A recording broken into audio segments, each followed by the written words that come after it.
Educação formal e não formal, né? Nossa quarta aula. Lembrando que a prova dessa disciplina vai ser no dia 24 de maio, tá? Então não vai ser na semana que vem, junto com a História da Educação, né? Vai ser lá no dia 24 de maio. Hoje iremos ver educação para além dos muros da escola. Possibilidades de integração entre educação formal e não formal. Então, para a gente entender, a gente precisa compreender a parceria entre educação não formal e, óbvio, a formal, né? O currículo de dimensões sociais, culturais e políticas, a educação do ser integral, a escola cidadã e também o educador social, né?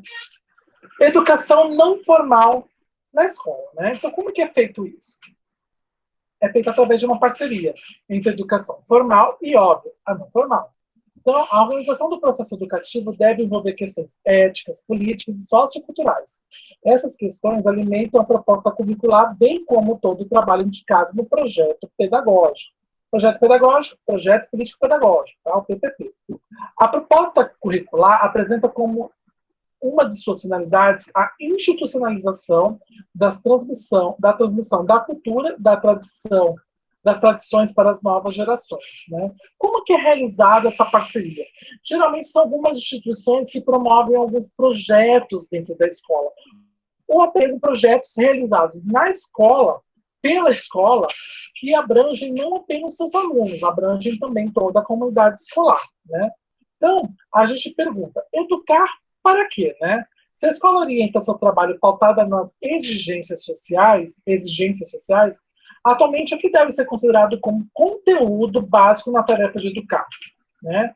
Educar para quê, né? O que significa contribuir para uma educação integral, né? Primeiro, a gente precisa entender que educação integral não é educação em tempo integral, tá?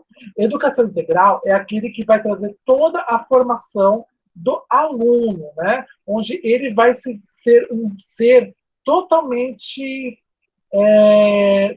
independente, ele vai ser um ser componente de uma sociedade, tá? Então, isso a gente tem que trabalhar também, né?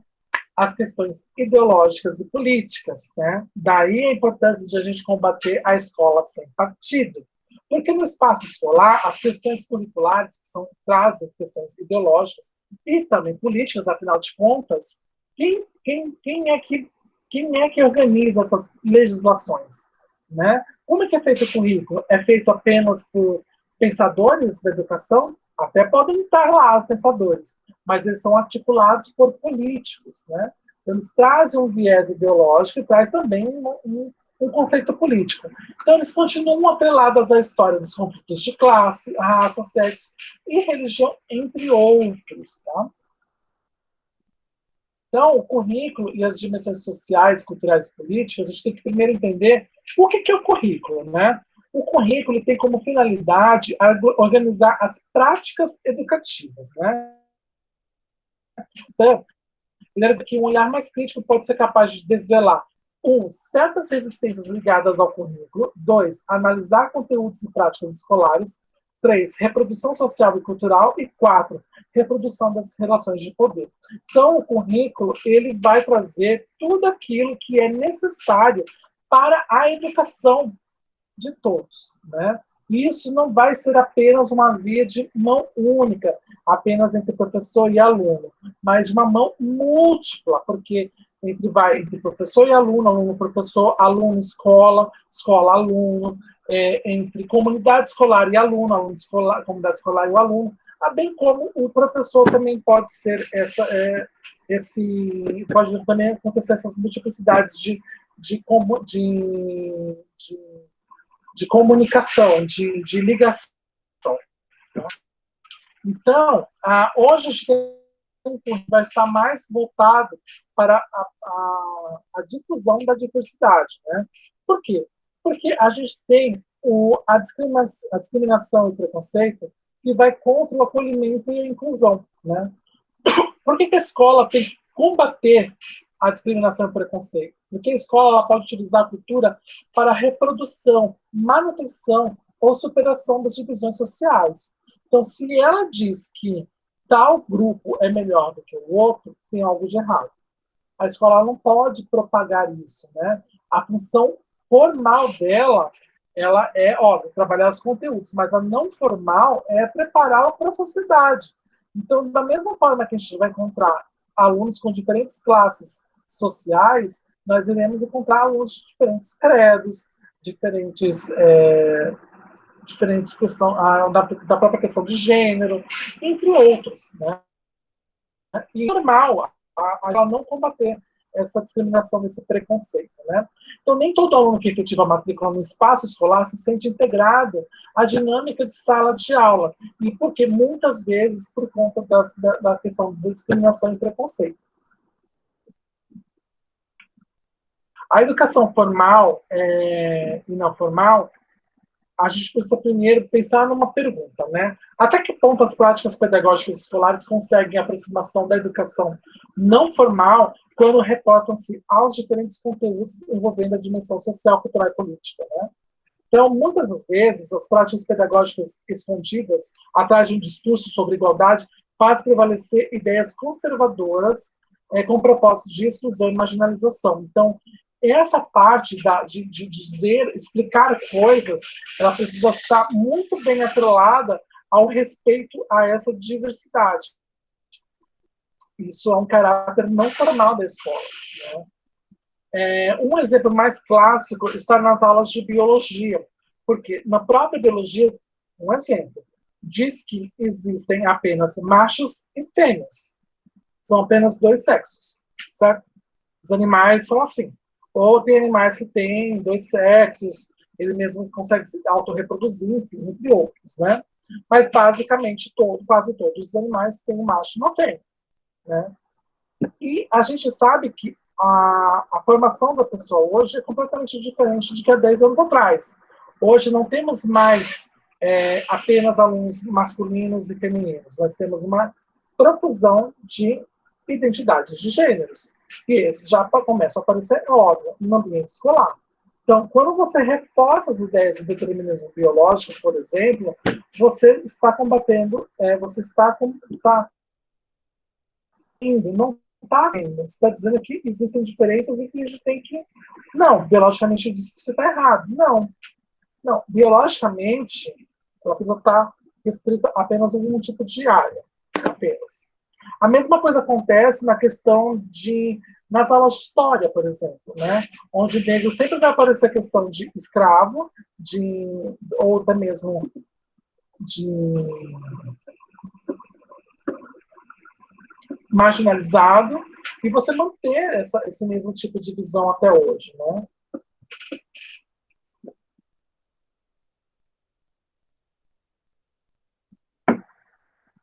A educação do cérebro de forma integral, né? A formação integral e cidadã do ser humano implica o respeito às diversidades socioculturais, o reconhecimento dos direitos civis, políticos e sociais de todos, a sensibilização para uma identidade humana e planetária e os princípios da sustentabilidade e da integração, né? O mais importante que a gente tem que falar é a questão da sustentabilidade, né? Por quê? Nós vivemos num mundo que ele está morrendo aos poucos, e a gente precisa pensar em manter esse mundo para as próximas gerações. Então, por isso, da questão da sustentabilidade. A gente precisa viver de modo sustentável, para que a gente não não pese para o mundo como sendo apenas malfeitores, né? E, além disso, respeitar todo tipo de integral do ser, né? Quando você respeita a pessoa por ser a pessoa, você está tendo o primeiro contato de educação do ser integral.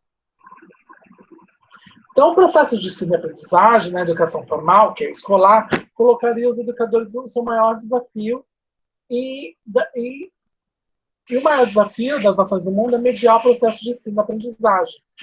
Por quê? Porque a gente está acostumado o professor nortear, né, dizer, faça tal coisa.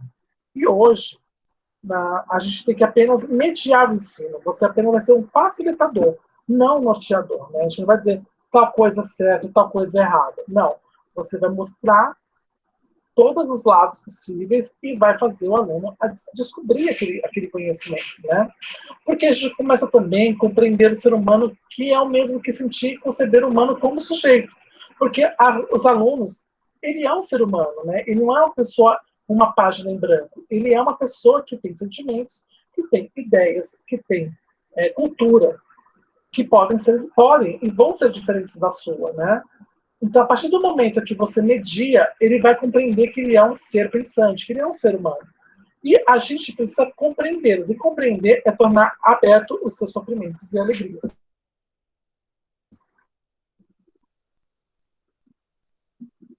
Dúvidas?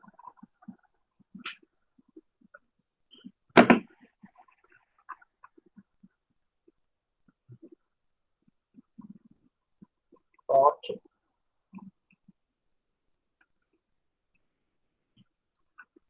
A escola cidadã, né? Então, a escola, hoje, ela está mais focada, como a gente vimos até na própria história da educação, ela está mais focada em formar pessoas para a sociedade.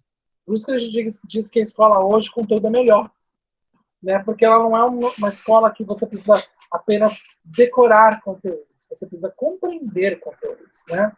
E a história da cidadania, ela está muito ligada à questão da escola mesmo. Por quê?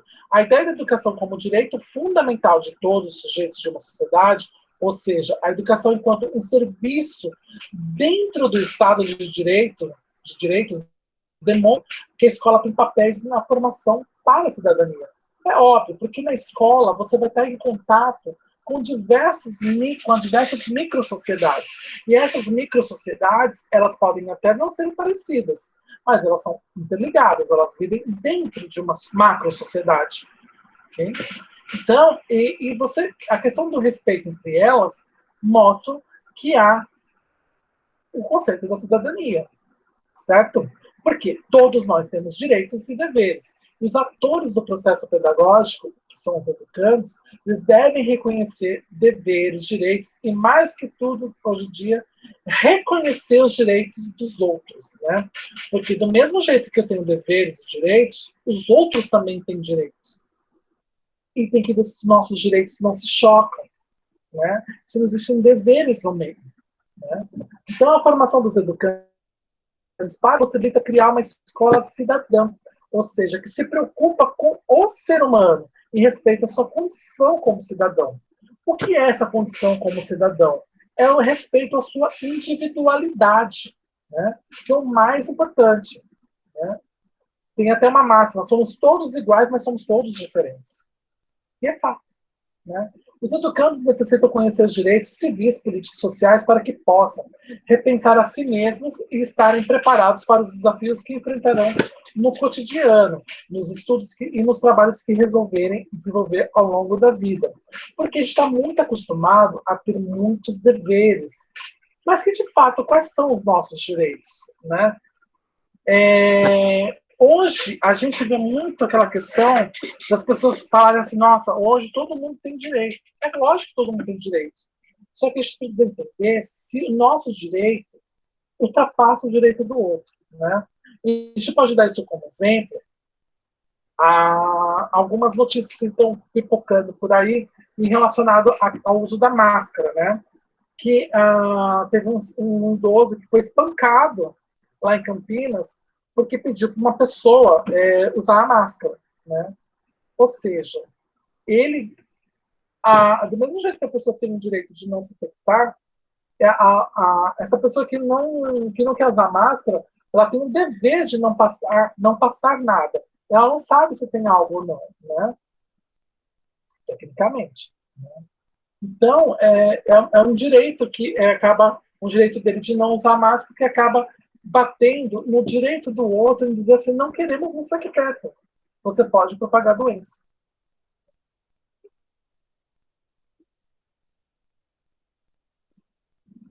O educador social, né? O educador social, ele pode ser sim um professor, né? Só que ele é muito mais que um professor, porque a essência do seu trabalho é participar da vida em comunidade.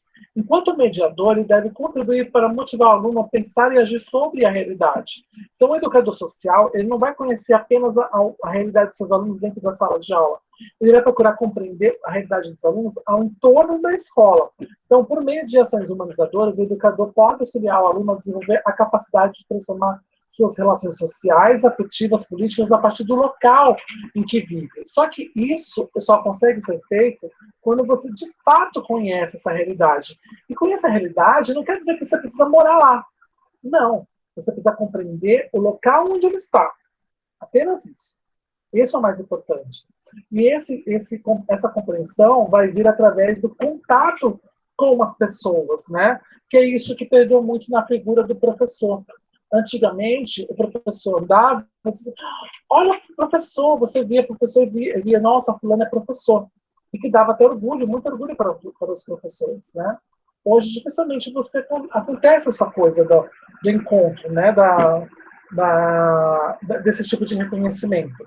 Até porque, às vezes, o próprio professor nem se envolve com a comunidade. Então, o educador social ele deve se capacitar, instrumentando-se para refletir sobre as políticas educacionais de atendimento às crianças e aos adolescentes. Por quê?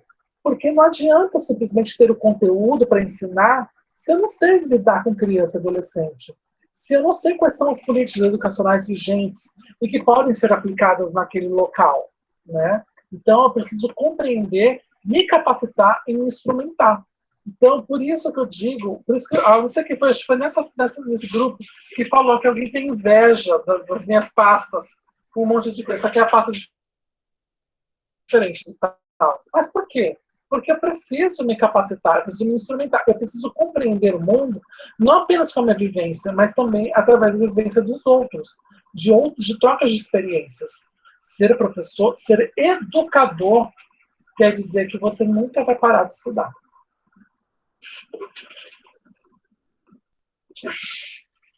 Então, onde que atuam esses educadores sociais, por exemplo? Né? Eles atuam, óbvio, em ONGs, escolas de cursos livres, cursinho para vestibular, escolas de línguas estrangeiras, método comum, escolas de músicas, né, os centros de socioeducação, que são chamados de CENSE, os CRAS, que é o Centro de Referência de Atendimento de Assistência Social, os CREAS, deixa eu ver, essa sigla aqui eu não lembro, CREAS.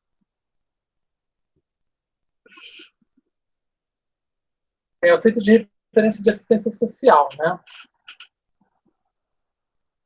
Não, os CREAS, deixa eu ver aqui a diferença. Os CREAS são Centros de Referência Especializados de Assistência Social, né? O CRAS ele é responsável por prevenção de situações de vulnerabilidade social e de risco nos territórios. Os CREAS tratam das consequências e acompanham as famílias e indivíduos que já tiveram seus direitos violados. Essa é a diferença de um para o outro, tá?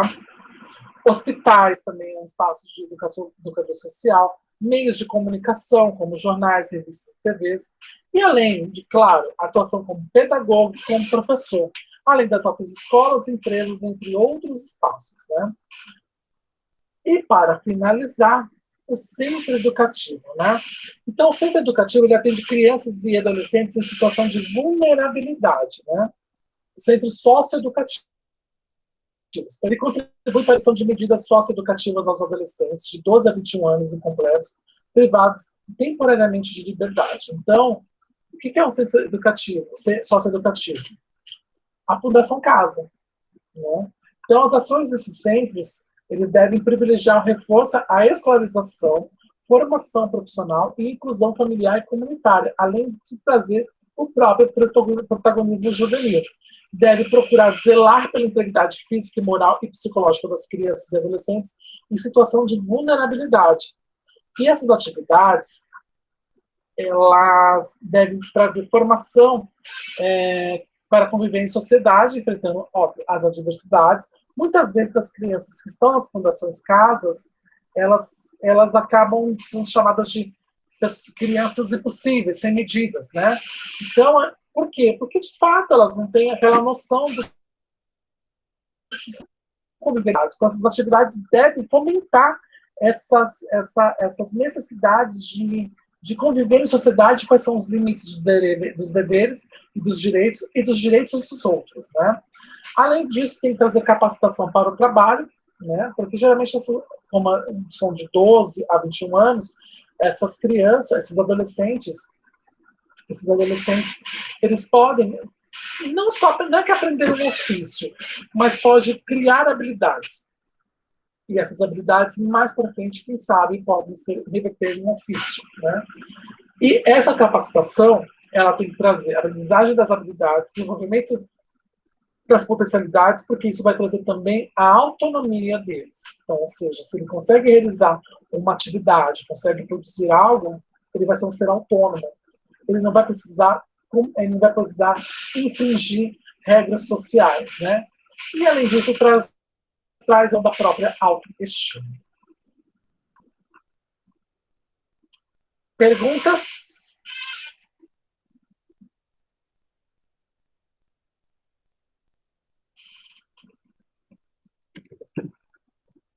Então, por hoje é só, gente. Na semana que vem, não esqueçam, no dia 7, vocês terão a prova, 7, né? 5, 6, 7, terão a prova de História da Educação, a partir da meia-noite e 1 até as 23h59, tá bom? Ainda não tenho nenhuma informação sobre o retorno às aulas, porque tecnicamente acaba nesse domingo, né? Esqueci o nome, esse mega feriado. Mas tendo algum tipo de informação, eu repasso lá para vocês no grupo do WhatsApp, tá bom? Então, gente, é isso. Uma boa semana para vocês, boa Páscoa. Comam bastante chocolate, não esqueçam de mim, tô brincando, não posso comer chocolate. Não esqueçam de mim e até semana que vem.